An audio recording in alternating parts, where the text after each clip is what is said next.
श्रद्धा की बहुत बड़ी महिमा है।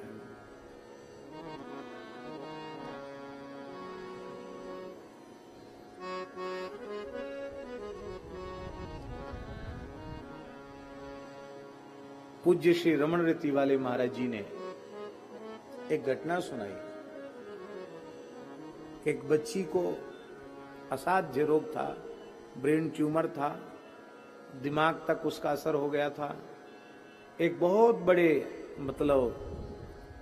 भारत के माने जाने बहुत बड़े एक सर्जन उनके पास ले गए और उन्होंने कहा कि इसका जीवन बच पाना अत्यंत कठिन है, ऑपरेशन से भी इसका जीवन बचेगा,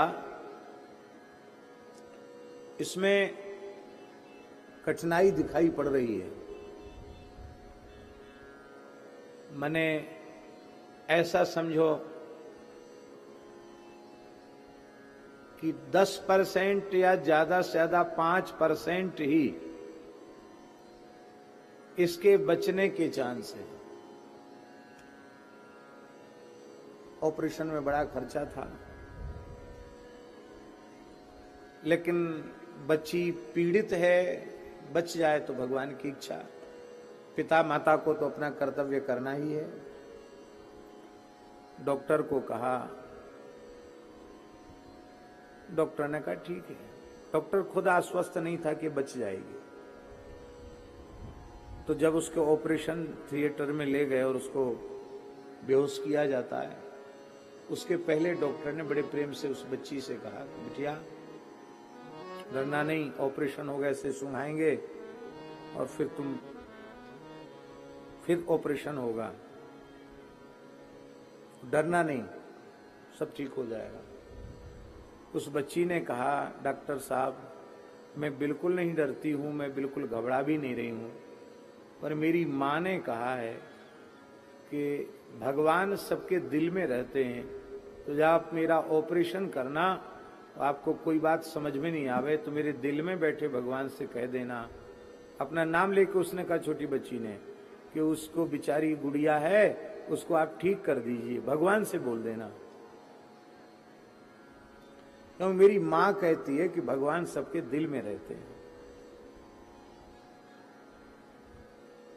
3.5 घंटे ऑपरेशन चला और डॉक्टर ने समझ लिया कि अब हम इसको बचा नहीं सकते, बच्ची को इतनी स्थिति हो गई। तो डॉक्टर वस्तुतः वो नास्तिक विचारधारा के थे, बड़े डॉक्टर थे, लेकिन ईश्वर या धर्म के प्रति उनकी कोई श्रद्धा नहीं थी। पर जब उनका विज्ञान जवाब दे गया, उनको लगा कि इस बच्ची को हम बचा नहीं पाएंगे, तो उनको याद आया कि उस बच्ची ने कहा था कि मेरी मां कहती है कि सबके दिल में भगवान रहते हैं, भगवान से कह देना गुड़िया को बचा लो ना। तो डॉक्टर ने कहा कि मैं तो अब तक विश्वास नहीं करता, पर बच्ची के वाक्य को प्रमाण मानकर, हे भगवान यदि तुम सबके दिल में रहते हो तो इस गुड़िया की तबीयत ठीक कर देना। और गुत्थी सुलझने लगी और थोड़ी देर बाद गुड़िया, ऑपरेशन सफल हो गया, बच्ची जीवित हो गई। और कहते डॉक्टर के जीवन में परिवर्तन आ गया। तो आप देखिए, केवल एक श्रद्धा, उसकी अपनी मां के वाक्य में श्रद्धा है कि मां ने कह दिया सबके भीतर भगवान रहते हैं, उसने मान लिया कि भगवान रहते हैं, इतने से ही उसका काम बन गया। श्रद्धा की बहुत बड़ी महिमा है। तो महात्म्य श्रवण के बिना श्रद्धा उत्पन्न नहीं होती, श्रद्धा के बिना विश्वास जागृत नहीं होता, और श्रद्धा विश्वास के अभाव में हमारी क्रिया केवल श्रम बन करके रह जाती है, उस क्रिया का कोई परिणाम हमें प्राप्त होता नहीं है। इसलिए जो कुछ करो अत्यंत श्रद्धा पूर्वक करो।